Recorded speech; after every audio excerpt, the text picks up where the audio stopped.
والله ما طلعت شمس ولا غربت إلا وأنت في قلبي.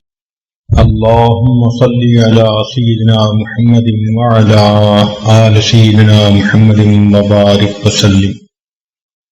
اللهم صل على سيدنا محمد وعلى آل سيدنا محمد وبارك وسلم. انسان اس دنیا میں اللہ رب العزت کا نائب، اس کا خلیفہ اور اس کی صفات کا مظہر عتم ہے. اللہ رب العزت نے اسے اشرف المخلوقات بنایا. لقد خلقنا الانسان فی احسن تقویم، بہترین صورت پہ پیدا کیا، بن مانگے نعمتیں عطا فرمائی. ارشاد فرمایا وَإِن تَعُدُّوا نِعْمَةَ اللَّهِ لَا تُحْصُوهَا، اگر تم اللہ تعالیٰ کی نعمتوں کو گننا چاہو تم گن بھی نہیں سکتے. تو ان گنت نعمتیں عطا فرمائی. یہ جو کچھ ہمارے پاس ہے یہ ہمارا اپنا نہیں، یہ ادھار کا مال ہے، اور جو ادھار کے مال پہ فریفتہ ہوا پھرے اسی کو بے وقوف کہا جاتا ہے. ہر انسان کو اللہ تعالیٰ نے ایک مدت دے دی ہے. اس لیے جب بچہ پیدا ہوتا ہے تو اس سے پہلے لکھ دیا جاتا ہے کہ اس نے دنیا میں کتنا وقت گزارا ہے. ہم ایک جچے تلے وقت کے لیے دنیا میں آئے ہیں، ایک محدود وقت کے لیے دنیا میں آئے ہیں. ہمارے سانس گنے ہوئے، جب سانس کا سلسلہ ختم ہونے لگے گا تو گلے کا گھنگرو بجنا شروع ہو جائے گا. جیسے الارم بجتے ہیں نا، یہ گلے کا سانس تیز ہو جاتا ہے. مرتے آدمی کو کبھی دیکھا کریں تو گلے کا سانس جو تیز ہوتا ہے یہ اس کا گھنگرو بجتا ہے، الارم آ جاتا ہے. اذا جاء اجلهم فلا يستأخرون ساعة ولا يستقدمون. جب وہ وقت آ جاتا ہے نہ ایک لمحہ آگے نہ ایک لمحہ پیچھے، سب ٹھاٹھ پڑا رہ جاوے گا جب لاد چلے گا بنجارا. فلا يستطيعون توصية ولا إلى أهلهم يرجعون. اتنی فرصت بھی نہ ملے گی کہ اپنے پیارے اہل خانہ کو وصیت کر سکے، کھڑے پیر جانا پڑے گا. اب اس ادھار کے مال کو ہم اگر اللہ تعالی کی مرضی کے مطابق استعمال کریں گے اللہ تعالیٰ ان نعمتوں کو بڑھا کر دے دیں گے. اس کی مثال یوں سمجھ لیجئے کہ ایک آدمی بہت امیر ہو، کھربوں پتی ہو، اور وہ اپنے بیٹے سے کہے کہ بیٹا میں تمہیں 2-4 کروڑ روپے کا کام کر کے دیتا ہوں، تم بزنس چلا کے دکھاؤ. اگر تم نے بزنس اچھا چلا لیا تو میرے پاس جو کچھ ہے اس سب کے وارث تم ہی ہو، اور اگر تم 2-4 کروڑ کا بزنس بھی نہ سنبھال سکے تو میں اپنا سب کچھ تمہارے کیوں حوالے کروں. بالکل یہی مثال ہے کہ اللہ رب العزت نے اپنی کچھ امانتیں دے کر ہمیں دنیا میں بھیجا. میرے بندو میں ادھار کا مال تمہیں دے رہا ہوں اور دیکھوں گا یہ کہ اب ان امانتوں کو میری مرضی کے مطابق استعمال کرتے ہو یا نہیں. اگر کرو گے تو میں یہ امانتیں بہت بہتر انداز سے تمہیں واپس لوٹاؤں گا، اور اگر امانت میں خیانت کے مرتکب ہوئے تو تم اس قابل ہی نہیں کہ یہ تو امانتیں تمہیں دی جائیں، میں تم سے سب واپس لے لوں. چنانچہ بچہ جب دنیا میں آتا ہے اس کا اپنا کچھ نہیں ہوتا، نہ لباس اپنا، نہ مکان اپنا، نہ منہ میں دانت ہیں، نہ طاقت اتنی کہ اٹھ کے کھڑا ہو سکے، کچھ کھا نہیں سکتا، ہضم نہیں کر سکتا، مگر اللہ تعالی ماں باپ کے ذریعے سے اس کو یہ سب نعمتیں دے دیتے ہیں. ماں باپ کے دل میں ایسی محبت ڈال دیتے ہیں، ذرا بچہ روتا ہے ماں باپ اس کی ہر ضرورت پوری کر دیتے ہیں. اب یہ بچہ پھر جب بڑا ہوتا ہے، جوان ہوتا ہے، منہ میں دانت بھی 32 ہو گئے، جسم کے اندر طاقت بھی آ گئی، آئی سائٹ بھی 6/6 ہے، کانوں کی سنوائی بھی ٹھیک.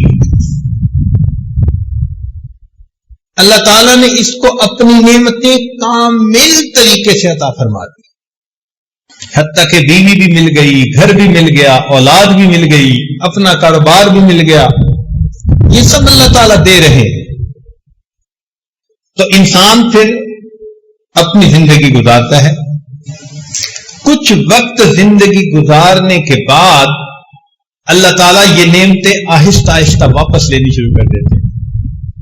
پہلے دانت بالکل ٹھیک تھے، اب ایک دانت کے اندر کیویٹی بن گئی، یہ نعمت واپس جا رہی ہے.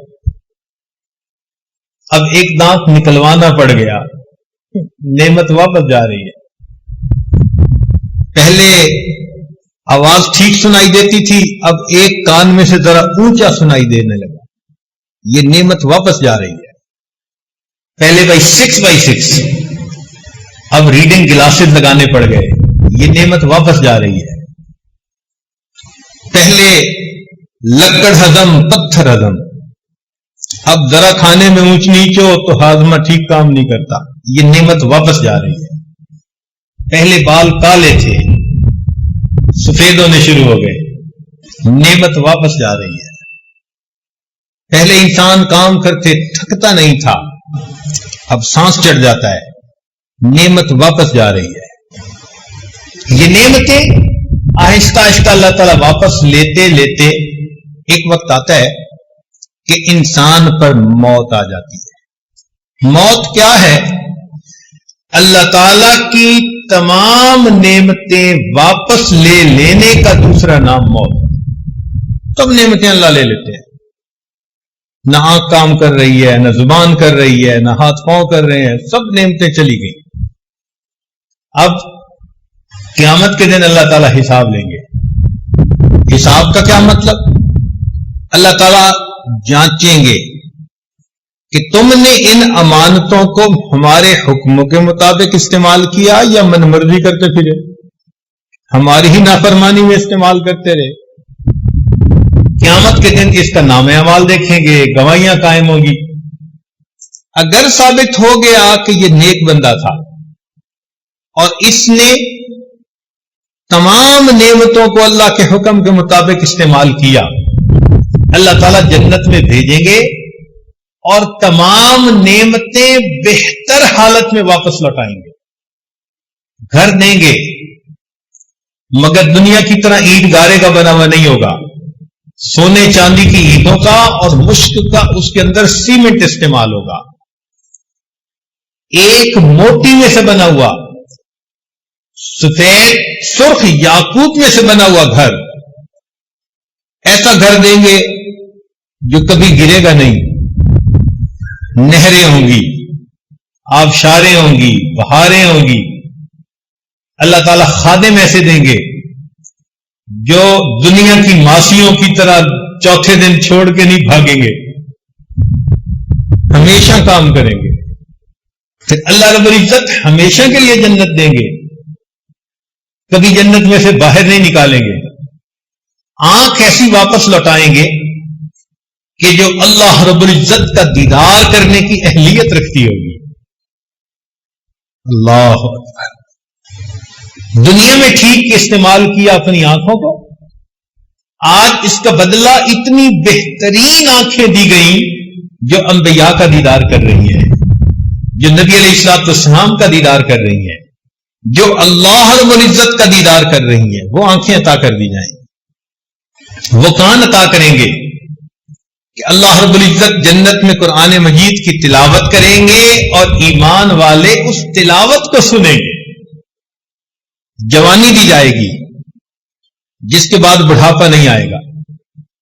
چنانچہ مومن کی عمر جنت میں ہمیشہ 32 سال رہے گی کہ 32 سال کا نوجوان بھرپور نوجوان ہوتا ہے, اور عورت کی عمر 18 سال رہے گی کہ 18 سال کی نوجوان لڑکی اپنے حسن و جمال میں سب سے زیادہ بہترین ہوتی ہے. ایسی عمر ہمیشہ رہے گی. من پسند کا حسن دیں گے, ایسا ہاضمہ دیں گے کہ لذت لینے کے لیے کھائیں گے, پیٹ بھرنے کے لیے نہیں کھائیں گے. کھا کھا کے تھک جائیں گے, ایک ڈکار آئے گی, کھانا ہضم ہو جائے گا, پھر دوبارہ کھائیں گے. پکانے کی تکلیف نہیں دیں گے. اب جب جی چاہے گا ایک بادل آئے گا, دسترخوان لگے گا, پلیٹیں لگے گی, پکے بھنے ہوئے اس میں کھانے دے دیے جائیں.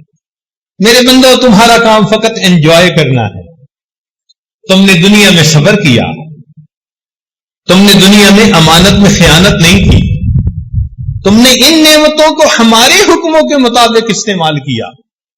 تم اس بات کے اہل ہو, تمہیں سجتی ہے یہ بات کہ ہم دنیا میں یہ نعمتیں تمہیں اور بہتر بنا کر. کیسی وہ جگہ ہوگی؟ حدیث پاک میں آتا ہے کہ ایک جگہ ہوگی, ایمان والے وہاں جائیں گے اور ان کو اپنی من پسند کا حسن عطا کیا جائے گا. اللہ اکبر. آج تو جو چہرہ اللہ نے بنا دیا اس کو بدل نہیں نہ سکتے. آنکھیں گول ہیں, بادامی نہیں بن سکتی. بادامی ہیں, گول نہیں بن سکتی. چہرے کا جو کمپلیکشن ہے وہ بدل نہیں سکتا. عورتیں زیادہ سے زیادہ اوپر کچھ لیپ چڑھا دیتی ہیں, مگر اس سے شکل تو نہیں نہ بدل جاتی. نقشنین تو وہی رہتے ہیں. ناک جیسے اللہ نے بنائی, اب اس کے اوپر موم کی ناک تو لگا نہیں سکتی, وہ تو ویسی کی ویسی. مگر جنت میں جیسا حسن چاہیں گی, امیجنری بیوٹی, خیالی حسن اس کو عطا کر دیا جائے گا. میرا چہرہ ایسا, میری رنگت ایسی, میرے دانت ایسے, میری آنکھیں, پلکیں. اللہ اکبر. جو سوچتے جائیں گے اللہ عطا کرتے چلے جائیں گے.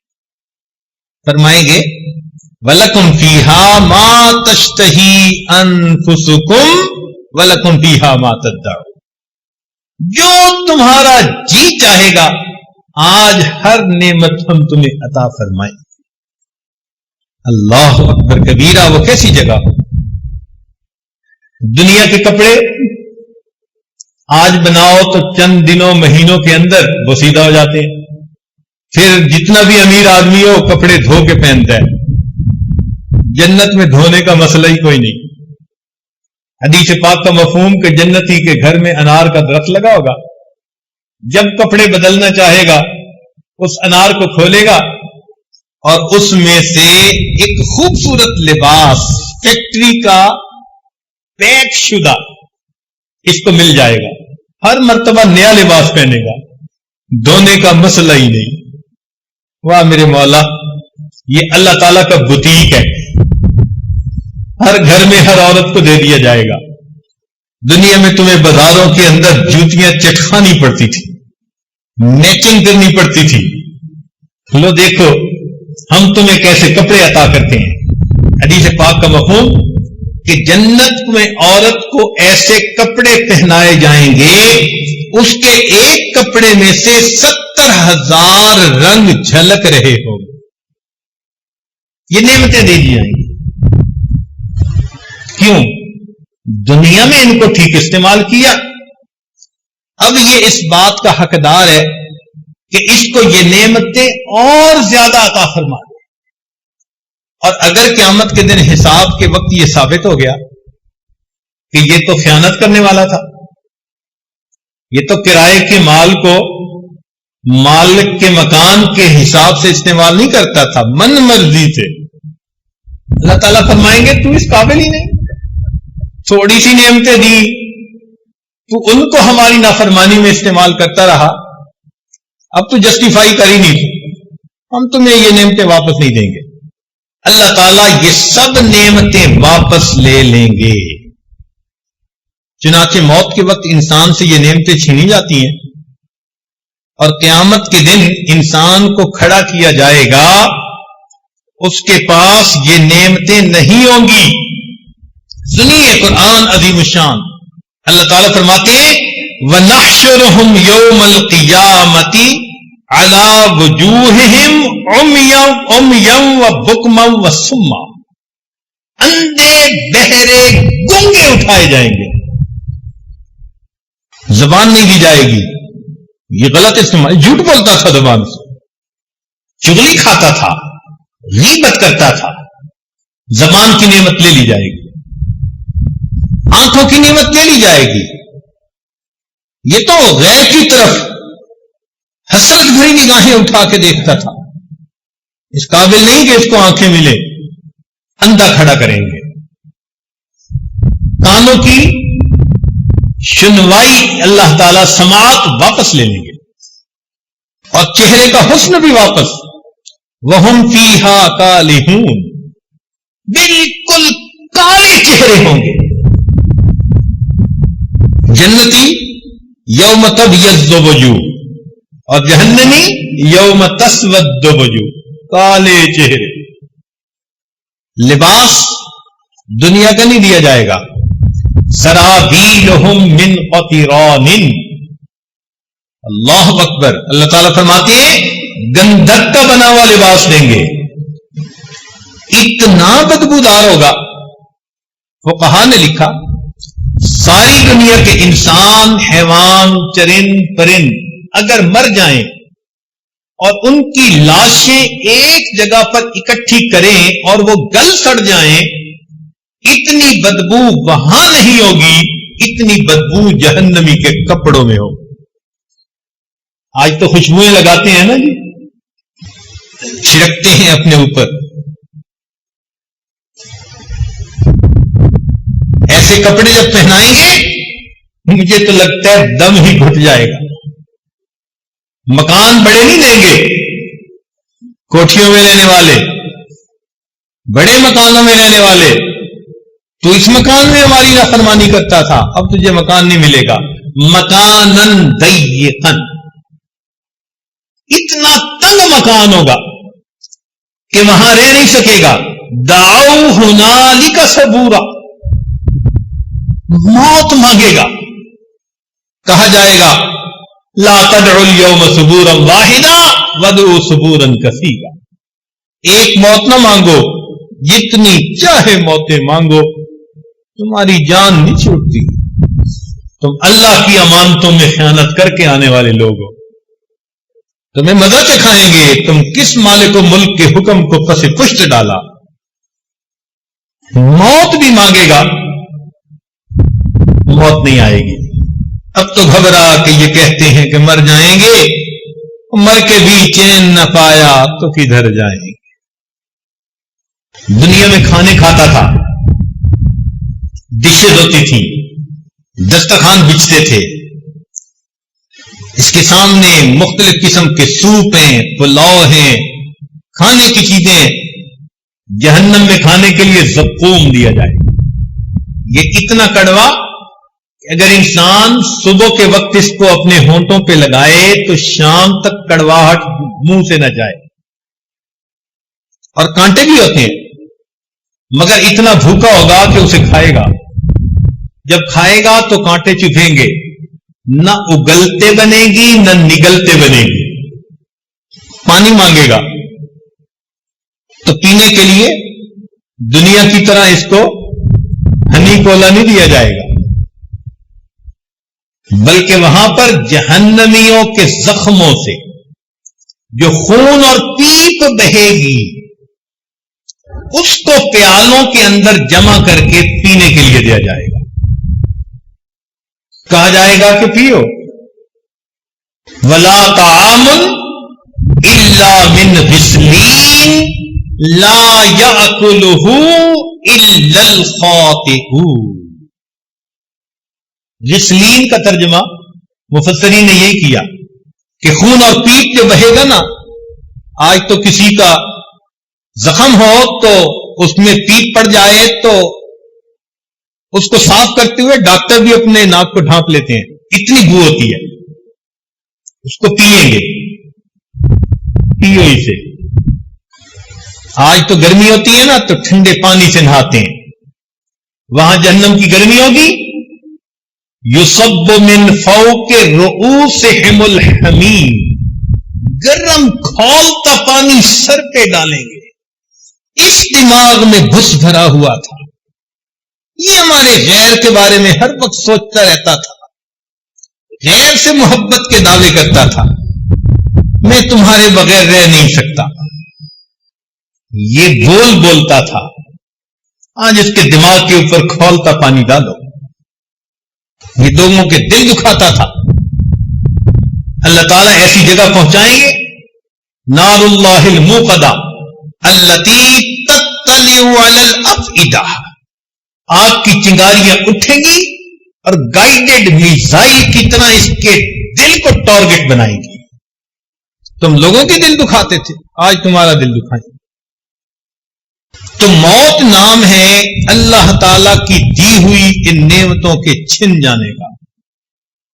دوبارہ نعمتیں ملیں گی جب ہم قیامت کے دن پروو کر سکیں گے کہ مولا ہم نے ان صلاحیتوں کو تیرے دین کے لیے استعمال کیا، تیری محبت میں زندگی گزارتے تھے، تیری یاد میں جیتے تھے،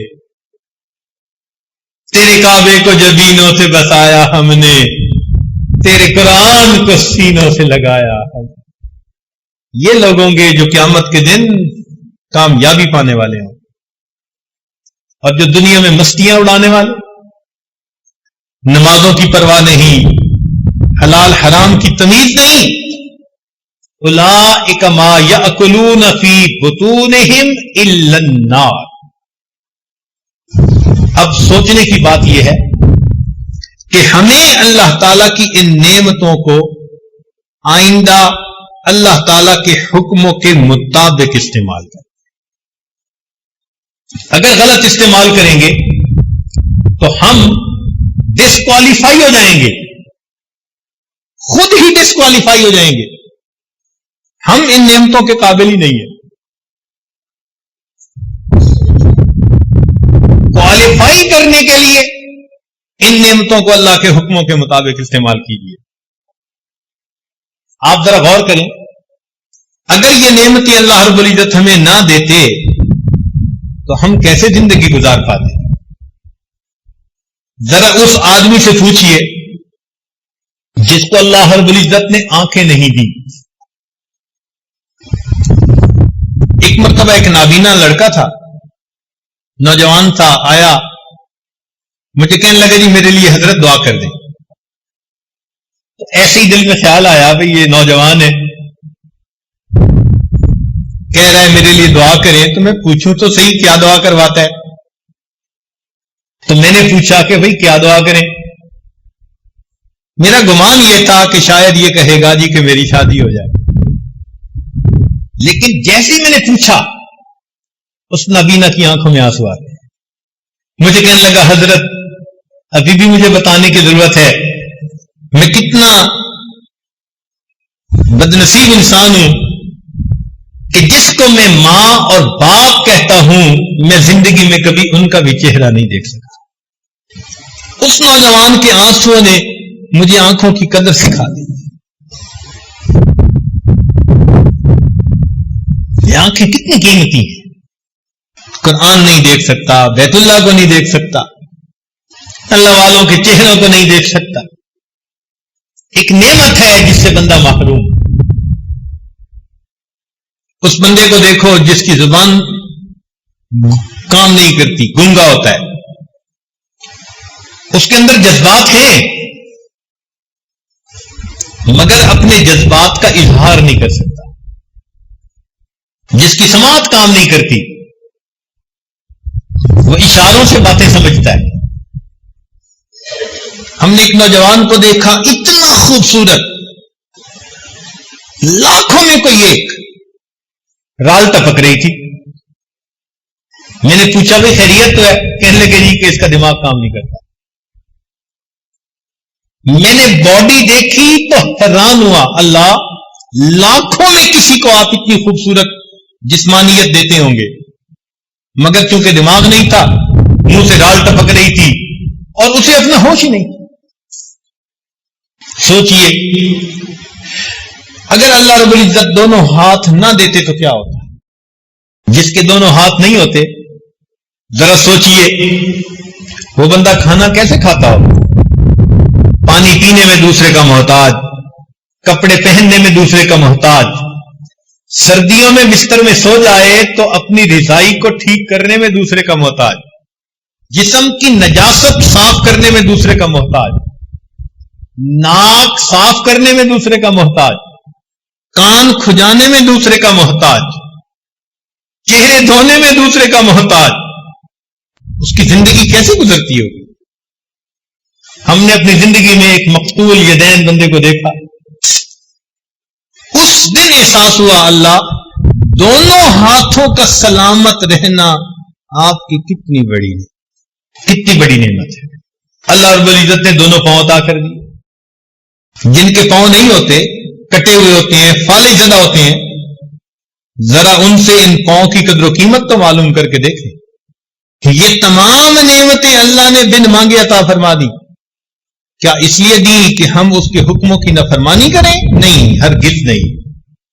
آنکھیں دی، قرآن بھی دیا، میری کتاب کو دیکھو گے اور اس سے پڑھو گے۔ پاؤں دیے تو مسجد بھی بنوا دی، ان پاؤں سے چل کے میرے گھر کی طرف جاؤ گے۔ زبان دی تو دین کی دعوت کا حکم بھی دے دیا، اپنی زبان سے میرے بندوں کو میری طرف بلاؤ گے۔ تو کیا ہم یہ تمام نعمتیں اللہ رب العزت کی مرضی کے مطابق استعمال کر رہے ہیں؟ آج ہم اس بات کو بیٹھ کر سوچیں، یا خواہشات کے پیچھے بھاگتے پھر رہے ہیں، وقتی لذتوں کی خاطر، وقتی مزوں کی خاطر اپنے مالک کو ناراض کرتے پھر رہے ہیں۔ بچے کو بھی کہے نا کہ بھائی تمہیں آئس کریم لے کر دیں گے مگر تھپڑ لگائیں گے، تو بچہ بھی ڈیل نہیں کرتا۔ ہم بچے سے بھی گئے گزرے کہ دنیا کی ان آئس کریموں اور ٹافیوں کے پیچھے ہم اللہ کے عذاب کو اپنے اوپر لازم کر لیتے۔ یہ جو نیلی پیلی چل رہی ہوتی ہیں غیر محرم، یہ بھی تو ٹافیاں ہی ہیں نا بچوں والی، ان کی طرف جو نظر اٹھی تو ہم نے اپنے آپ کو جہنم کی عذاب کو مستحق بنا لیا۔ اسی کو کہتے ہیں لمحوں نے خطائیں کی، صدیوں نے سزا پائی۔ لمحوں نے خطائیں کی، صدیوں نے سزا پائی۔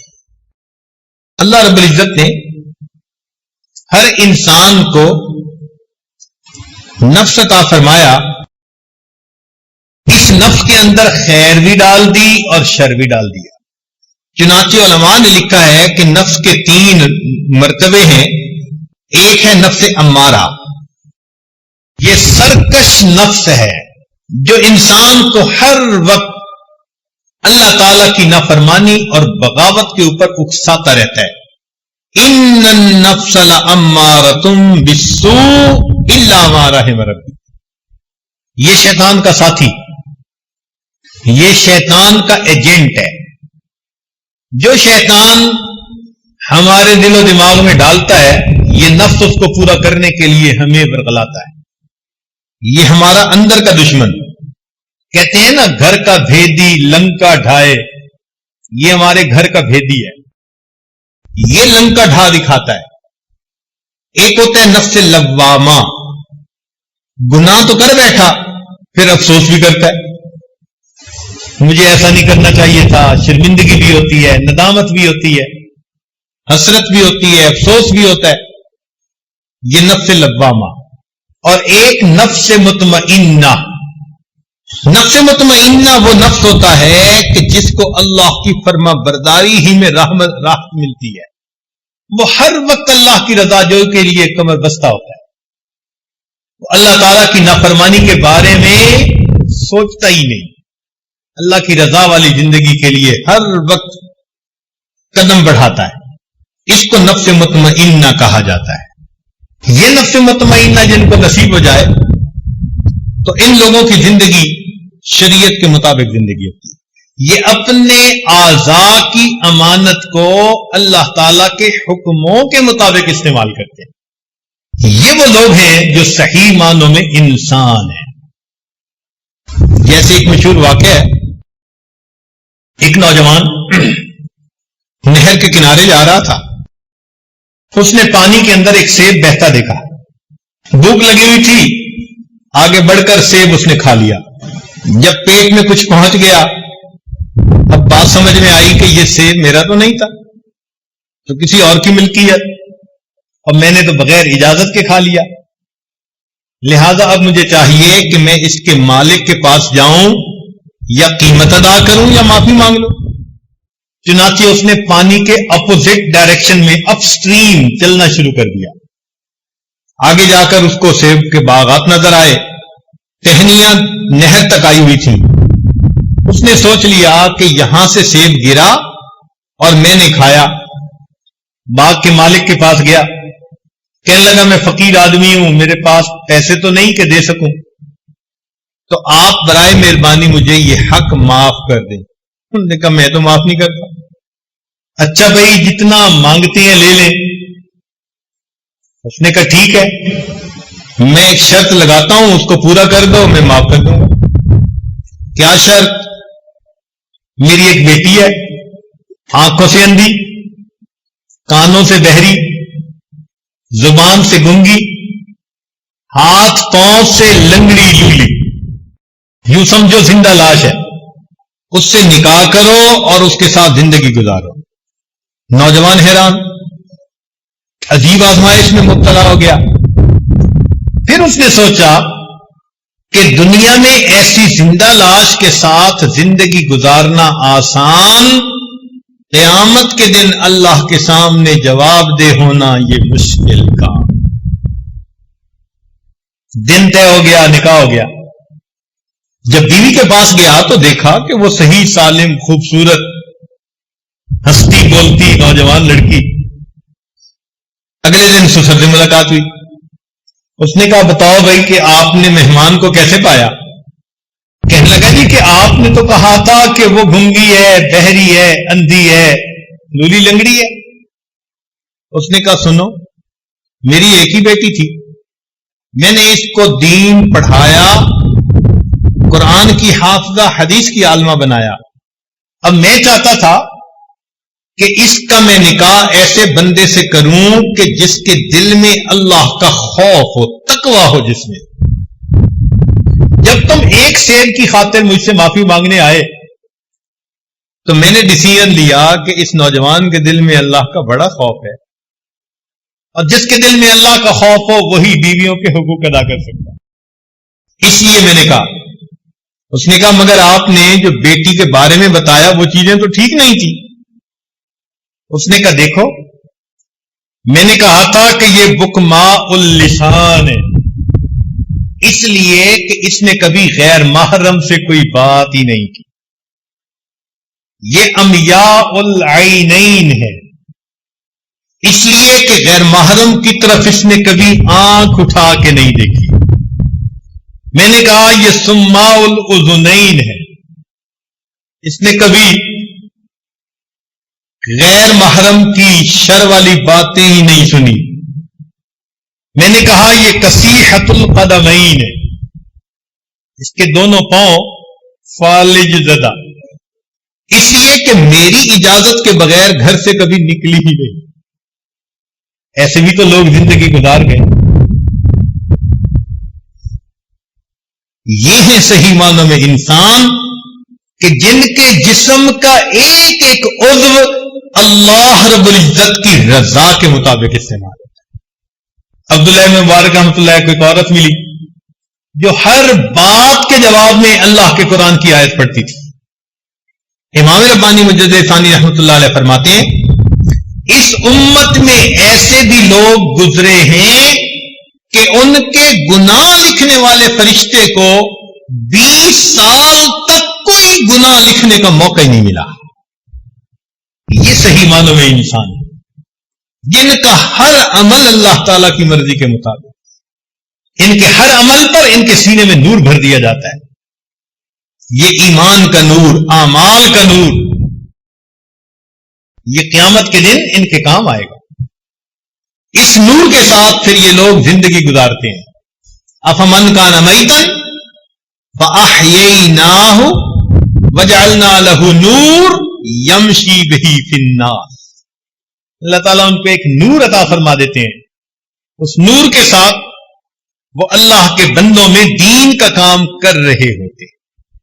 ایک جگہ فرمایا افمن شرح اللہ صدرہ للاسلام فہو علی نور من ربی، دیکھا آخر وہ جس کے سینے کو ہم نے اسلام کے لیے کھول دیا وہ اللہ کی طرف سے ایک نور پر ہوتا ہے۔ یہد اللہ لنورہ من یشاء، اللہ جس کو چاہتا ہے اپنی نور کی طرف رہنمائی عطا فرمائے۔ اللہ تعالیٰ فرماتے ہیں اپنے پیارے محبوب صلی اللہ علیہ وسلم کو ما کنت تدری ما الکتاب ولا الایمان ولکن جعلناہ نور نہدی بہ من نشاء من عبادہ، اس نور سے کاش کہ ہمارا بھی سینہ بھر جاتا۔ یہ نور قیامت کے دن کام آئے گا۔ چنانچہ اللہ تعالیٰ فرماتے ہیں یوم لا یخزی اللہ النبی والذین آمنوا معہ یسعی نورہم بین ایدیہم وبایمانہم، قیامت کے دن ایمان والے جب کھڑے ہوں گے تو ہر طرف گھپ اندھیرا ہوگا، ہر بندے کے سر پہ اس کے ایمان کی اعمال کا نور ہوگا اور اس روشنی میں وہ اپنا راستہ دیکھتے، یہ ایمان کا نور ہوگا۔ پھر منافق مرد لوگ جو ہوں گے، عورتیں ہوں گے، وہ اس وقت ایمان والوں سے کہیں گے نقتبس من نورکم، اپنی اس روشنی سے ہمیں بھی ذرا راستہ دیکھنے دو۔ قیل ارجعوا وراءکم فالتمسوا نورا، انہیں کہا جائے گا کہ جاؤ واپس، یہ نور تو دنیا سے ملا کرتا ہے۔ اس لیے ایمان والے کہتے ہیں ربنا اتمم لنا نورنا، اللہ ہمارے اس ایمان کے نور کو مکمل کر دی۔ آج ہم میں سے کتنے ہیں جو اس نور کی حفاظت کے لیے فکر مند ہیں؟ بعض اوقات واز سنتے ہیں، نصیحت سنتے ہیں، مراقبہ کرتے ہیں، دل میں نور آتا ہے مگر باہر نکل کر ایک آنکھ غلط اٹھائی سارے نور کی بتی کو گل کر بیٹھے، ہمیں احساس ہی نہیں ہوتا ہمارے اندر کا نور بجھا کہ نہیں، الا ماشاء اللہ۔ تو ہمیں اگر اس کی فکر لگ جائے تو ہم نافرمانی کرتے ہوئے ڈریں کہ ایسا نہ ہو کہ میرے اندر کی جلی ہوئی بتی ہی بجھ جائے۔ اس لیے اللہ تعالیٰ قیامت کے دن انسان سے اس کے الگ الگ اعضاء کے بارے میں پوچھیں گے۔ فرمایا ان السمع والبصر والفؤاد کل اولئک کان عنہ مسئولا، سماعت، بصارت اور دل سب کے بارے میں پوچھا جائے گا۔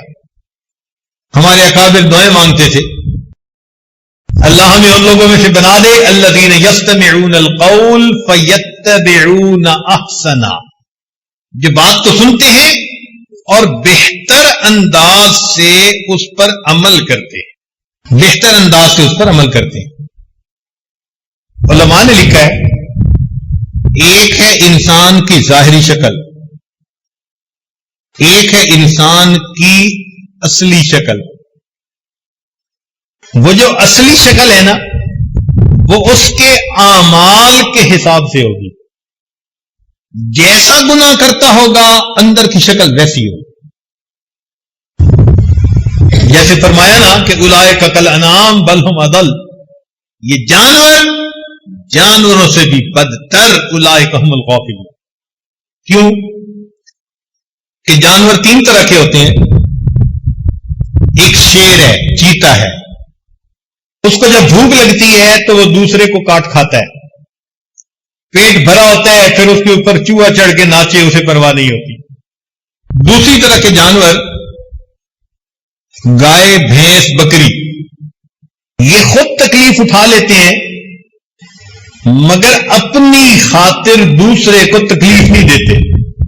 مثال کے طور پر آپ گائے کو 2 دن بھوکا رکھیں تو یہ دوسری گائے کو ٹکرے نہیں مارنی شروع کر دے گی، یا کسی دوسری گائے کو چبانا نہیں شروع کر دے گی. نہیں کھانا ملا برداشت کر لے گی، کھائے گی تو ہمیشہ سبزہ ہی کھائے گی. اپنی بھی ضرورت ہے پھر بھی دوسرے کو نقصان نہیں دے رہی. اور تیسرے جانور جیسے کہ سانپ اور بچھو، بچھو کے بارے میں مشہور ہے کہ یہ ہر چیز کو کاٹتا ہے. آپ ذرا اس کو کبھی غور سے دیکھیں، یہ دیوار کے ساتھ ہوگا تو دیوار کو ڈنگ مارنے کی کوشش کرے گا، چارپائی کے ساتھ ہوگا تو اس کے پائے کو ڈنگ مارے گا. یہ جس چیز کے قریب ہوتا ہے اسی کو ڈنگ لگاتا ہے. بندے کے قریب ہو تو بندے کو ڈنگ لگاتا ہے. ایسا منحوس کہ اس نے نبی علیہ السلام کو بھی کاٹا. اور اللہ کے محبوب صلی اللہ علیہ وسلم نے فرمایا کہ یہ کتنا نامعقول ہے، نمازی اور غیر نمازی میں فرق ہی نہیں کرتا. اندھا جو ہے، بچھو کی آنکھیں نہیں ہوتی اور سانپ کے پاؤں نہیں ہوتے. اب بتائیں کہ بچھو جب کاٹتا ہے کسی کو تو کون سے اس کو بھوک اتر جاتی ہے یا اس کی پیاس بجھ جاتی ہے؟ اس کو کوئی فائدہ نہیں ہوتا، مگر دوسرے کو تڑپا دیتا ہے. یہ جانوروں میں سے سب سے بدترین قسم کا جاندار. اللہ تعالیٰ فرماتے ہیں کہ یہ لوگ جانور ہیں، بل ہم عدل، جانوروں سے بھی بدتر ہیں. اولئک هم الغافلون، یہ غفلت میں زندگی گزارنے والے. انسان جب بگڑتا ہے تو جانوروں سے بھی پرے پار ہو جاتا ہے، سنورتا ہے تو فرشتوں کو بھی پیچھے چھوڑ جاتا ہے، بگڑتا ہے تو جانوروں سے بھی پرے پار ہو جاتا ہے. حضرت اکبر ثانی رحمۃ اللہ نے لکھا ہے کہ جیسے یہ اعمال بندہ کرتا ہے اس کی باطنی شکل بالکل اسی حیوان کی مانند ہوتی ہے. چنانچہ اگر ایک آدمی کے اندر ہرس ہے تو اس کی باطنی شکل کتے کی مانند ہوتی ہے، اس لیے کہ کتا حریص ہوتا ہے. کہیں بیل مرا پڑا ہو اور کتا پہنچ جائے تو وہ اس بیل پہ دوسرے کتے کو نہیں آنے دے گا، حالانکہ یہ 1 مہینہ کھاتا ہے تو بیل کو نہیں کھا سکتا، مگر ہرس اتنی ہے کہ یہ دوسرے کو جمع نہیں ہونے دیتا اپنے ساتھ. تو جو بندہ حریص ہو باطن میں اس کی شکل کتے کی مانے، جو بندہ جانتا ہو پھر عمل نہ کرے اس کی شکل گدھے کی مانے. کمثل الحمار یحمل اسفارا، اللہ تعالیٰ نے بتلا دیا کہ گدھے ہیں جن کے اوپر کتابیں لادی ہوئی، بوجھ لاد دیا. تو بے عمل انسان گدھے کی مانے. اور فرمایا کہ جو بے حیا ہوتا ہے وہ انسان باطنی طور پر سور کی مانے، اس لیے کہ سور ایک بے حیا جانور ہے. اور جو مکار ہوتا ہے تو باطن میں اس کی شکل بندر کی مانے. بندر میں بڑی عیاری ہوتی ہے. قوم یہود نے بھی عیاری کی تھی نا، اللہ تعالیٰ نے یوم سبت میں مچھلیوں کا شکار منع کر دیا. انہوں نے دریا کے کناروں پہ گڑے بنا لیے، مچھلیوں کو گڑے میں لے لیتے اور دوسرے دن پکڑ لیتے. انہوں نے اللہ کے حکم کو مسخ کر دیا. اللہ نے جواب میں فرمایا قلنا لہم کونوا قردۃ خاسئین، ہو جاؤ پھٹکارے ہوئے بندر. یہ باطن کی شکلیں ہیں جو اعمال کی طرح ہیں. اب اللہ جانے کہ ہماری باطن کی شکل کیا ہے. ظاہر کو تو سجا کے آ بیٹھتے ہیں نا مسجد میں، تیل لگا لیا، خوشبوئیں لگا لی، نہا دھو لیا، مگر یہ تو چہرہ ہم نے سجا لیا نا. جس کو دنیا دیکھتی ہے وہ چہرہ جسے پروردگار دیکھتے ہیں وہ پتہ نہیں انسان والا ہے یا حیوان والا. حضرت شاہ ولی مدد علی رحمۃ اللہ کے والد کا نام تھا عبد الرحیم رحمۃ اللہ علیہ. بہت بزرگ بندے تھے. تو ان کے دور میں دہلی میں ایک مجذوبہ عورت تھی، مگر وہ ایسے کھلے عام پھرتی تھی، نہ چہرہ ڈھانپتی تھی نہ سر ڈھانپتی تھی. اس کو لوگ منع بھی کرتے تھے، وہ سنتی نہیں تھی کسی کی. لوگ کہتے تھے پاگل ہے، بے وقوف ہے، دیوانی ہے، چھوڑو پرے. بڑی مدت کے بعد ایک جگہ وہ کھڑی تھی کہ شاہ ولی اللہ محدث دہلوی رحمۃ اللہ کے والد ادھر سے گزر پڑے. جیسے اس عورت نے دیکھا وہ بھاگی اور کسی کی اس نے چادر اٹھائی اور اپنے آپ کو چادر میں لپیٹ لیا, چھپ گئی چادر میں. جب وہ چلے گئے تو یہ پھر اسی طرح چادر سے نکل کے باہر آ گئے. لوگوں نے کہا حیا کر, کہ اس بندے کو جاتے دیکھ کے تو بڑے لپٹ گئی اور اب پھر رہی ہے. اس مجذوبہ نے کہا کہ مجھے میرے پروردگار نے انسانوں سے پردہ کرنے کا حکم دیا. بڑی مدت کے بعد آج انسان دیکھا, یہ جو بازار میں ہے کتے بلے خنزیر, ان سے میں کیا پردہ کروں. بالکل یہی واقعہ حضرت شاہ عبد العزیز رحمۃ اللہ علیہ کے ساتھ پیش آیا. یہ حضرت شاہ ولی اللہ محدث دہلوی رحمۃ اللہ علیہ کے جانشین ان کے بیٹے تھے, بہت بڑے عالم تھے. چنانچہ آخری عمر میں گھر میں مسجد ایک بنائی ہوئی تھی جس کو مسجد بیت کہتے ہیں, وہیں پر جماعت سے نماز پڑھ لیتے تھے. جمعہ کی نماز کے لیے جامع مسجد دہلی میں جا کے نماز پڑھتے تھے. اب جو مریدین ان کے دل مچلتے ہیں کہ ہم اپنے شیخ کا دیدار کریں, وہ پورا ہفتہ تڑپتے اور بیچارے جمعہ کے دن آ جاتے وقت سے پہلے, اور حضرت نے گھر سے مسجد میں جانا ہوتا تھا, اس راستے میں دونوں طرف کھڑے ہو جاتے. حضرت جمعہ پڑھنے کے لیے نکلتے تو ایک بڑے میاں بڈھے صاحب ساتھ ہوتے جو خادم تھے آپ کے, اور حضرت جیسے نکلتے سر پہ ایک رومال ڈال لیتے. اس رومال کی وجہ سے وہ کھڑے ہوئے لوگوں کو درشن بھی نصیب نہ ہوتا. وہ بڑے مایوس ہوتے کہ ہفتے کا ایک دن اتنا انتظار اور محبوب گزر بھی گئی, مگر انہوں نے اپنے چہرے کو رومال سے ہی چھپا لیا. تو کسی نے ان کے خادم بڑے میاں کو کہہ دیا, تو وہ بڈھے صاحب جو تھے وہ کہنے لگے حضرت یہ بھی عجیب بات ہے, ایک تو ہفتے کے بعد گھر سے نکلے اور اگر لوگ انتظار میں کھڑے ہوئے تو چہرے کو رومال سے چھپاویں. تو جب اس نے یہ پوچھا نا تو حضرت نے اپنا رومال اس بڈھے کے سر پر ڈال دیا. کہتے ہیں جیسے سر پہ ڈالا وہ چیخ اٹھا. حضرت نے رومال ہٹا لیا. لوگوں نے پوچھا تجھے کیا ہوا؟ کہنے لگا جیسے ہی میرے سر پر رومال ڈالا گیا مجھے یوں لگا کہ بازار انسانوں سے نہیں بلکہ جانوروں سے بھرا ہوا. شاہ صاحب نے پھر اسے بات سمجھائی کہ دیکھو میں جب باہر نکلتا ہوں مجھے ان کی اصلی شکلیں نظر آتی ہیں کشف کی نظر میں, اس کو میں نہیں دیکھنا چاہتا, اس لیے میں اپنے رومال کو درمیان میں آڑ بنا لیتا ہوں. ہو بہو اسی قسم کا واقعہ حضرت مولانا احمد علی لاہوری رحمۃ اللہ کے ساتھ پیش آیا. وہ اپنے درس قرآن میں سنایا کرتے تھے. فرماتے تھے کہ میں ایک دفعہ بازار میں جا رہا تھا, ایک مجذوب ملا, مجھے دیکھ کر پوچھتا ہے احمد علی انسان کہاں بستے ہیں؟ میں نے دیکھا بازار بھرا ہوا, میں نے کہا حضرت یہ انسان ہی تو ہے. جیسے میں نے کہا انہوں نے ایک بڑی عجیب سی نظر مجمع پہ ڈال کے کہا کہ یہ سب انسان ہے. وہ کہتے ہیں کہ جب انہوں نے کہا نا یہ سب انسان ہے تو اس بات کا میرے دل پر ایسا اثر ہوا کہ مجھے بازار کتے بلے خنزیر کے ساتھ بھرا ہوا لگا. جب میری کیفیت ختم ہوئی تو وہ اللہ والے جا چکے تھے. حضرت اپنے درس قرآن میں حضرت لاہوری رحمۃ اللہ یہ واقعہ سناتے اور یہ واقعہ سنا کر پھر فرماتے تھے کہ لوگوں مالک تو سب کا ایک, مالک تو سب کا ایک, مالک کا کوئی ایک. مالک تو سب کا ایک, مالک کا کوئی ایک. ہزاروں میں نہ ملے گا لاکھوں میں کوئی دیکھ. تو معلوم نہیں اندر کی شکل کیا بنا لی ہم. لیکن آج ہم اگر سچی توبہ کر لیں تو ہم پھر انسان والی شکل میں آ سکتے ہیں.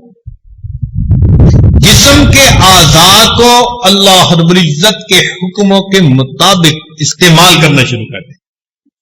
چنانچہ قیامت کے دن انسان کے گناہوں پر 8 گواہ ہوں گے.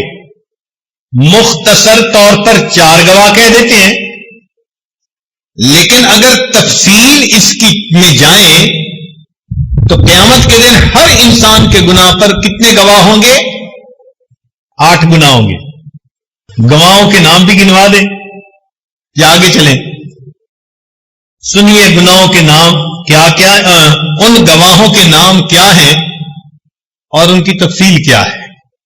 سب سے پہلے قیامت کے دن انسان کے گناہوں پر گواہ انسان کا وقت، زمان. حدیث پاک میں آتا ہے ینادی کل یوم انا یوم جدید وانا فیما تعمل فی شہید. میں تمہارے اوپر ایک نیا دن آیا ہوں اور اس دن میں تم جو اعمال کرو گے میں قیامت کے دن ان اعمال کی گواہی دوں گا. اب یہ گواہی کیسے دے گا اللہ جانے، مگر سب سے پہلا گواہ زمان، دوسرا گواہ واللسان، انسان کی زبان. اللہ تعالیٰ فرماتے ہیں یوم تشہد علیہم السنتہم، قیامت کے دن ان کی زبانیں ان پر گواہی دیں گی. جھوٹ بولا، غیبت کی، چغلی کھائی، بہتان باندھے، دل دکھایا دوسروں کا، زبان گواہی دے گی. مجھے اس مقصد کے لیے استعمال کیا جاتا تھا، اور اللہ والے اسی زبان کو اللہ رب العزت کی دین کی دعوت کے لیے استعمال کرتے ہیں. اللہ اکبر کبیرہ. امام ابو داؤد رحمۃ اللہ علیہ حدیث پڑھاتے تھے، بہت بڑا مجمع ہوتا تھا. اس زمانے میں بزرگ تھے سہل تستری رحمۃ اللہ علیہ. ان کو ملنے کے لیے آئے تو کہنے لگے کہ حضرت زبان تو دکھائیں. انہوں نے زبان دکھائی تو سہل تستری رحمۃ اللہ نے بوسہ لے لیا. کہنے لگے یہ کیا کیا؟ فرمانے لگے کہ جو زبان سارا دن میرے محبوب کا کلام پڑھ کر دنیا کو سناتی ہے، میں اس زبان کا بوسہ نہ لوں تو کیا کروں. حدیث پاک میں آتا ہے کہ بندہ نیک اعمال کرتے کرتے کرتے جنت کے بالکل قریب پہنچ جاتا ہے، لیکن اس کی زبان سے ایک ایسا کلمہ نکل جاتا ہے، اس کلمے کی وجہ سے اللہ اس کو کھینچ کر اونڈے منہ جہنم میں ڈال دیتے ہیں. زبان کے ایک فکرے کی وجہ سے جہنم میں ڈال دیتے. ہمارے نزدیک اہمیت نہیں نا زبان کی، اللہ کے یہاں تو بہت ہے. اتنی تو اہم ہے نا زبان کہ ایک غیر محرم لڑکی تھی، اس کو گواہوں کی موجودگی میں کہا قبل تو وہ محرمہ بن گئی، وہ زندگی کی ساتھی بن گئی. اور اگر بیٹوں کی ماں زندگی کی ساتھی اتنی قریبی راز و نیاز والی اس کو طلق تو کہہ دیا تو وہ اب غیر محرمہ بن گئی. ہوا کیا؟ زبان کی اتنی سی حرکت ہی ہے نا. کیا ہم اس زبان کو اللہ رب العزت کے حکموں کے مطابق استعمال کرتے ہیں؟ تیسرا گواہ قیامت کے دن انسان کے گناہوں پر والارکان، الزمان واللسان والارکان، جسم کے باقی اعضاء. اللہ تعالیٰ فرماتے ہیں الیوم نختم علی افواہہم وتکلمنا ایدیہم وتشہد ارجلہم بما کانوا یکسبون. ہاتھ گواہی دیں گے، پاؤں گواہی دیں گے، جسم کے جلد گواہی دے گی.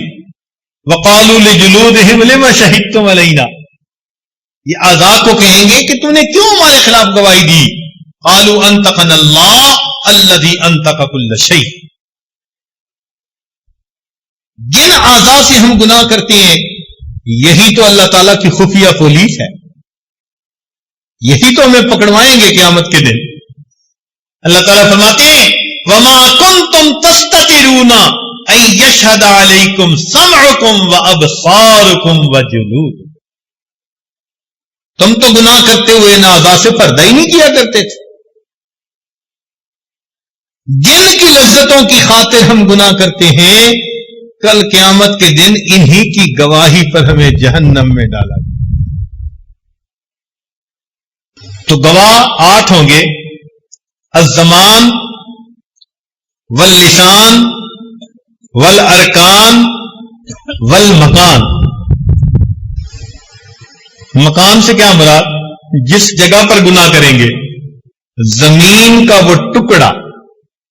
یومئذ تحدث اخبارها بان ربک اوحی لها. اللہ تعالیٰ زمین کو حکم فرمائیں گے، زمین اپنی خبریں نشر کرے گی. اے اللہ، اس جگہ پر اس بندے نے نماز پڑھی تھی اور اس جگہ پر اس بندے نے فلاں گناہ کیا تھا. زمین کے ٹکڑے گواہی دیں گے. الزمان واللسان والارکان والمکان، اور اس کے بعد والدیوان، اور انسان کا نام اعمال. جب انسان اپنے نام اعمال کو دیکھے گا نا، کہے گا یا ویلتنا مال ھذا الکتاب، ہماری بدبختی، یہ کیسا نام کتاب ہے، لا یغادر صغیرۃ ولا کبیرۃ الا احصاها. کوئی چھوٹا بڑا مال ایسا نہیں جو اس میں درد نہ کر دیا گیا ہو. ووجدوا ما عملوا حاضرا ولا یظلم ربک احد. تیرا رب تو کسی پہ ظلم نہیں کرے گا. اپنے ہاتھوں سے اپنے پاؤں پہ کلہاڑیاں ماری. یہ کھیتی بوئی ہوگی جو ان کو کاٹنی پڑے گی. اور اگلا گواہ والملکان، اور 2 فرشتے. ان علیکم لحافظین کراما کاتبین یعلمون ما تفعلون. چلیں یہاں تک تو گواہی جو تھی سو تھی. ایک گواہی اور بھی ہوگی، 7ویں گواہی، اور وہ کہتے ہوئے بھی دل ڈرتا ہے، دل کانپتا ہے. کیا؟ وہ گواہ ہوں گے نبی الانس والجان. نبی علیہ السلام بھی گواہی دیں. سنیے قرآن عظیم شان، اللہ تعالیٰ فرماتے ہیں فَكَيْفَ إِذَا جِئْنَا مِن كُلِّ أُمَّةٍ بِشَهِيدٍ وَجِئْنَا بِكَ عَلَى هَؤُلَاءِ شَهِيدًا. ہمارے اعمال نبی علیہ السلام کو پیش کیے جاتے ہیں، اللہ کے نبی بھی گواہی دیں گے. جنہوں نے بخشش کروانی ہے، جنہوں نے شفاعت کرنی ہے، ہم ان کا بھی دل دکھاتے ہیں.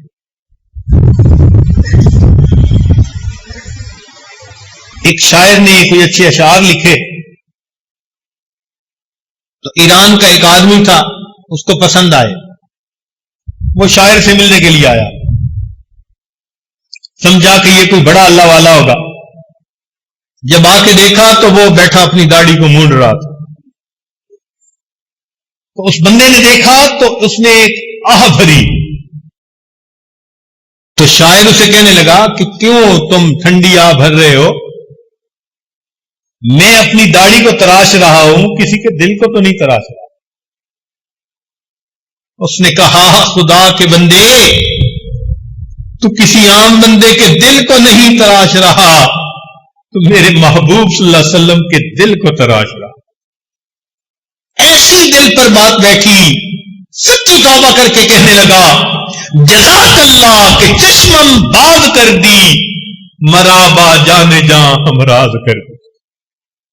تجھے اللہ جزا دے کہ تو نے میری آنکھیں کھول دی اور تو نے مجھے میرے جان جاں سے ملا دیا.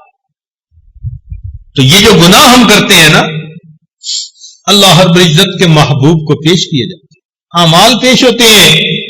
اللہ کے محبوب کیا سوچتے ہوں گے، انہوں نے میرے تہجد کے آنسوؤں کی کوئی قدر نہیں. میں ان کی خاطر راتوں کو روتا تھا، اللہ سے مانگتا تھا. کلمہ پڑھنے والے، میری محبت کے دعوے کرنے والے، یہ تنہائیوں میں شیطان کے ساتھی بنتے ہیں، اللہ رب العزت کے حکموں کی نافرمانی کرتے ہیں۔ ہمیں توبہ کرنی چاہیے۔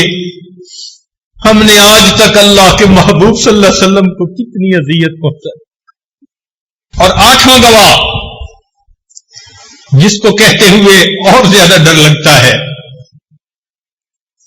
سات گواہ الزمان واللسان والارکان والملکان والمکان والدیوان اور نبی الانس والجان، اور آخری گواہ الرحمن۔ اللہ رب العزت خود بھی گواہ ہو۔ سنیے قرآن عظیم الشان، اللہ تعالیٰ ارشاد فرماتے ہیں وَلَا تَعْمَلُونَ مِنْ عَمَلٍ إِلَّا كُنَّا عَلَيْكُمْ شُهُودًا، تم جو بھی عمل کرتے ہو ہم تمہارے اوپر گواہ ہوتے ہیں۔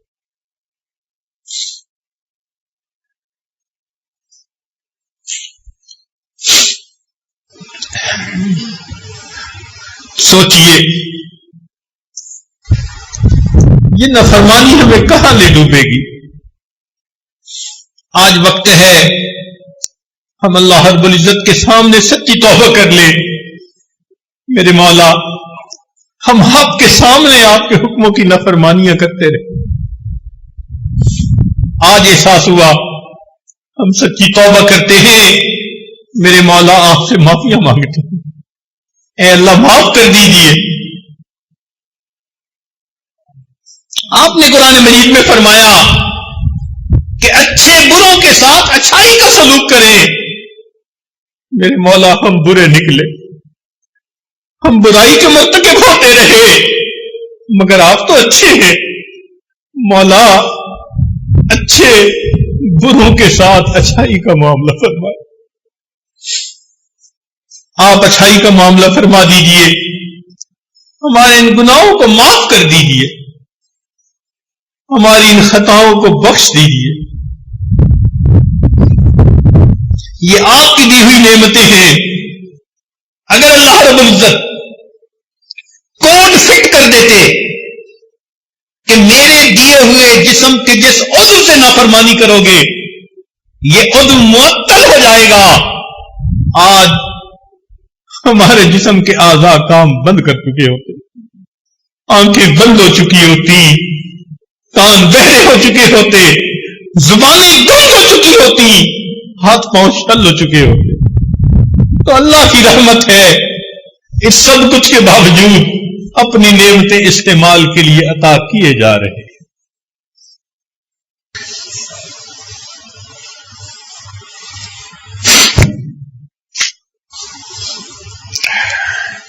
تو ہمیں چاہیے کہ ہم اپنے گناہوں سے سچی توبہ کر کے آئندہ گناہ کے موقعوں سے بچنے کی کوشش کریں۔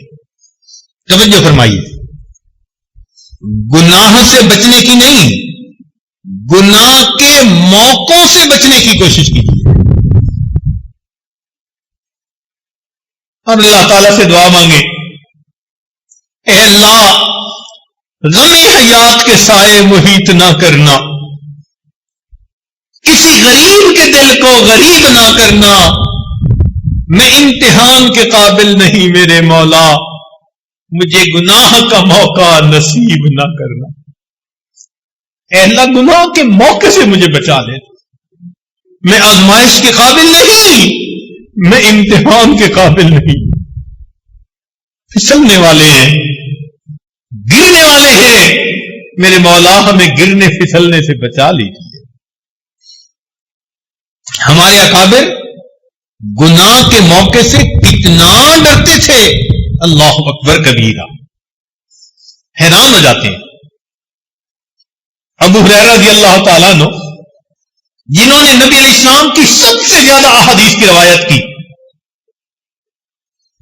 عالم تھے، اللہ اکبر، محبوب کی دعا تھی ان کے لیے، وہ دعا مانگتے تھے اپنے بڑھاپے میں بال سفید، جسم نحیف ہو گیا، کمزور ہو گیا، دعا کیا مانگتے تھے؟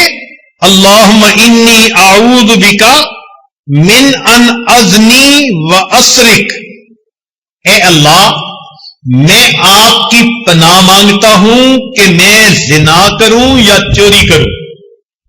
بڑھاپے میں یہ دعا مانگتے تھے۔ قیل لہو، انہیں کہا گیا کبر سنک، آپ کی اتنی بڑھاپے کی عمر ہو گئی، وانت صاحب رسول اللہ، اور آپ رسول اللہ صلی اللہ علیہ وسلم کے صحابی ہیں، اتخاف علی نفسک، کیا آپ اپنے نفس سے اب بھی ڈرتے ہیں؟ من الزنا والسرقہ، آپ زنا کر لیں گے یا چوری کر بیٹھیں گے؟ قال، انہوں نے جواب میں فرمایا کیف آمن علی نفسی، میں اپنے نفس پر کیسے بھروسہ کر سکتا ہوں؟ وابلیس حی، جبکہ شیطان ابھی زندہ ہے، شیطان زندہ ہے، میں اپنے نفس پہ کیسے بھروسہ کروں؟ یہ ہمارے اکابر کا حال تھا، اتنا وہ ڈرتے اور گھبراتے تھے۔ کیف آمن علی نفسی وابلیس حی، شیطان زندہ ہے، میں اپنے نفس کے اوپر کیسے بھروسہ کر سکتا؟ اسی لیے یہ وہ لوگ تھے کہ جن کے اعضاء اللہ رب العزت کی فرما برداری میں استعمال ہوتے تھے، ان کے دل نور سے بھرے ہوتے تھے، اللہ کی محبت سے ان کے دل لبریز ہوتے تھے۔ اسی لیے وہ ایک نوجوان کا واقعہ جو مالک ابن دینار رحمت اللہ علیہ کے سامنے مینا کے میدان میں اپنے آپ کو اللہ کے حضور پیش کرتا ہے، اور پیش کرتے ہوئے کیا کہتے ہیں؟ اللہ، سب لوگ جانور قربان کریں گے، میں فقیر ہوں، اتنے پیسے نہیں کہ میں جانور خرید کے قربان کروں، اے اللہ ہذہ نفسی یا ربی فتقبلھا منی، میری جان حاضر ہے، قبول کر لے، یہ کہہ کر کلمہ پڑھا اور اپنی جان آفری کے سپرد کر۔ یہ وہ لوگ ہوتے ہیں جو اللہ رب العزت سے اتنی محبت کرنے والے، اس لیے سیدنا عمار ابن یاسر اللہ عنہ فرمایا کرتے تھے، اے اللہ اگر مجھے معلوم ہوتا کہ اس پہاڑ سے گرانے پر آپ راضی ہو جائیں گے تو میں اپنے آپ کو پہاڑ سے گرا دیتا، اگر میں جانتا آگ میں کود جانے پر آپ راضی ہو جائیں گے میں آگ میں چھلانگ لگا دیتا، اللہ اگر میں جانتا سمندر میں گر پڑنے پر آپ راضی ہو جائیں گے تو میں سمندر میں بھی جو ہے وہ چھلانگ لگا دیتا۔ اے اللہ انی ارید وجہک، میں تو فقط آپ کی رضا چاہتا ہوں اور اسی رضا کے لیے زندگی گزار رہا۔ ہم اللہ رب العزت کی رضا کے لیے زندگی گزاریں۔ چنانچہ ابو العباس میں عطا فرماتے ہیں کہ میں جنید بغدادی کو ملنے گیا اور ان کے اوپر آخری وقت تھا، میں نے جا کے سلام کر دیا۔ اب سلام کا جواب دینا بھی واجب ہوتا ہے، تو کہتے ہیں کہ میں نے دیکھا کہ انہوں نے تھوڑے توقف سے مجھے جواب دیا اور پھر کہنے لگے کہ میں ورد میں مشغول تھا اس لیے جواب دینے میں مجھے ذرا دیر ہوئی، بس اتنا کہہ کر خود اپنا چہرہ قبلے کی طرف کر لیا، کلمہ پڑھا اور میری آنکھوں کے سامنے ان کی روح پرواز کر گئی۔ آخری وقت تک ان کی یہ حالت ہوتی ہے۔ پیر ننھے میاں بھوپالی، ان کی بیٹی کا نام حفصہ تھا، ان پر آخری وقت کی کیفیت تھی تو وہ یکسوئی سے لیٹے ہوئے تھے۔ 3 سال کی بچی ان کے پاس آئی، ساتھ لیٹ گئی، ابو نے بات نہ کی تو سینے پہ چڑھ گئی۔ اب ابو کی آنکھیں کھولتی ہے، ابو باتیں کرو، ابو بات نہیں کرتے، تو چھوٹی بچی خفا ہو گئی، دوسرے کمرے میں جا کے رونے لگ گئی۔ ماں نے پوچھا بیٹی کیوں روتی ہوں؟ کہنے لگی کہ ابو نے مجھ سے بولنا چھوڑ دیا اور میں نے ابو سے کاٹی کر لی، میں ابو سے نہیں بولتی۔ وہ اسے پیار کر کے لے آئی، چلو آؤ میں تمہاری ابو سے سلو کروا دیتی۔ اس نے لا کے بچی کو قریب بٹھایا اور اپنے میاں سے کہا کہ دیکھیں بچی آپ سے روٹھ گئی ہے، آپ حفصہ کو پلیز منا لیں۔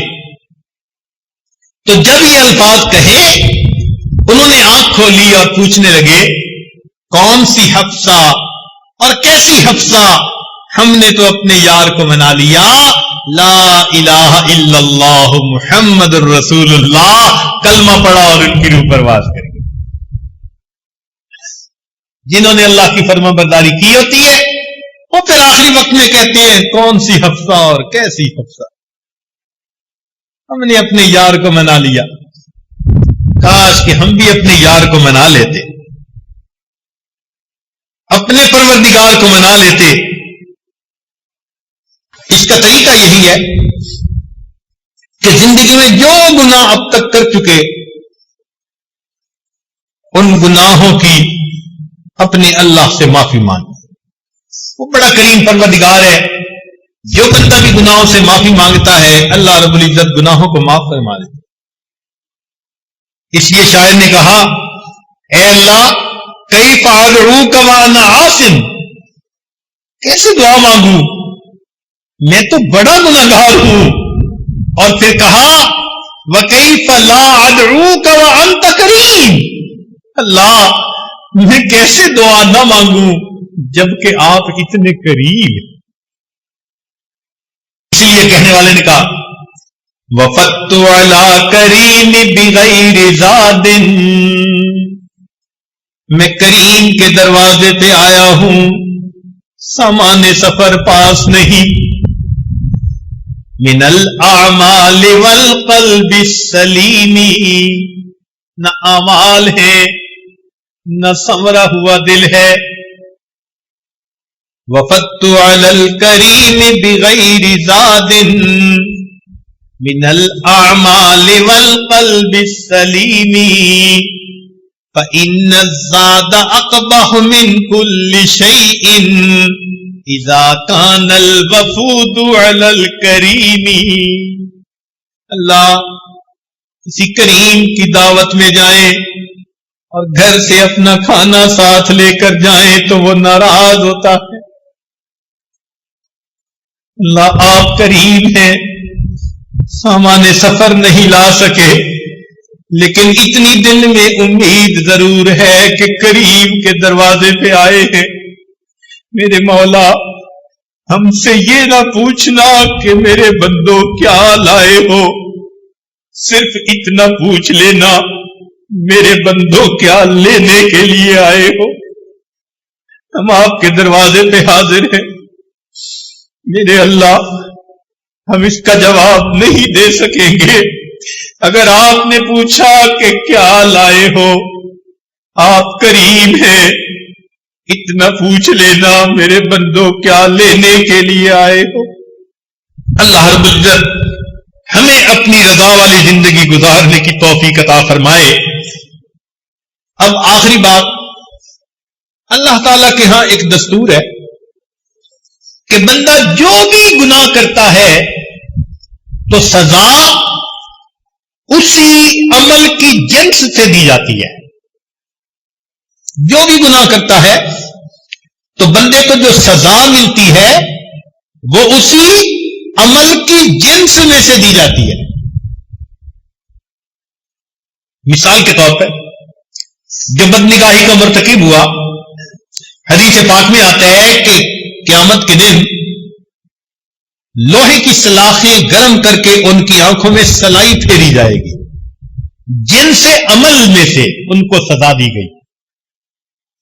اور اس کے اوپر آپ سوچتے چلے جائیے، یہاں بھی یہی کہ جو انسان اپنے اعضاء کو اللہ رب العزت کے حکموں کے خلاف استعمال کرے گا، اللہ تعالیٰ بھی سزا جن سے عمل میں سے دیں گے۔ کیا کہ قیامت کے دن کھڑا کریں گے، آنکھوں کی بینائی نہیں ہوگی، کانوں کی سنوائی نہیں ہوگی اور پاؤں سے بندہ فالج زدہ ہوگا.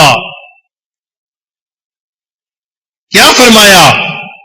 وَنَحْشُرُهُمْ يَوْمَ الْقِيَامَةِ عَلَى وُجُوهِهِمْ عُمْيًا وَبُكْمًا وَصُمًّا.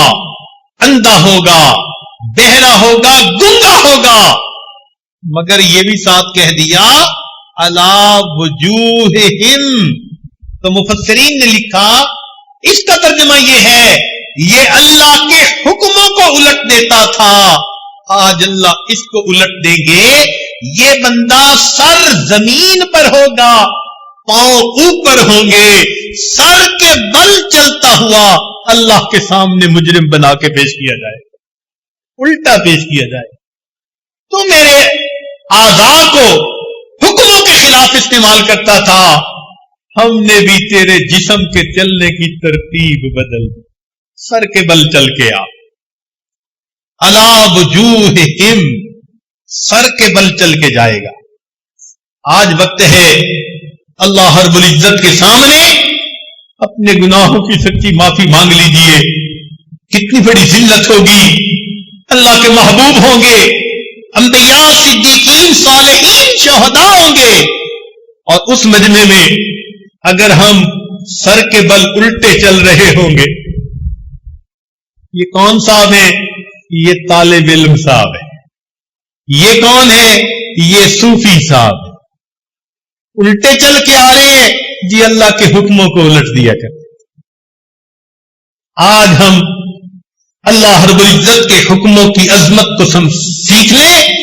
قیامت کے دن ہمیں ذلت سے اللہ تعالیٰ بچائیں گے. فرمایا یوم لا یخزی اللہ النبی والذین آمنوا معہ. قیامت کے دن اللہ تعالیٰ اپنے نبی علیہ السلام کو اور جو ایمان والے ان کے ساتھ ہوں گے ان کے ساتھ نے ذلیل و رسوا نہیں. نبی علیہ السلام کے سامنے ہم کیسے حاضر ہوں گے؟ دعا کیجئے کہ رب کریم ہمیں آنے والے وقت میں نیکوکاری کی زندگی نصیب فرمائے اور گناہوں سے ہمیں محفوظ فرمائے.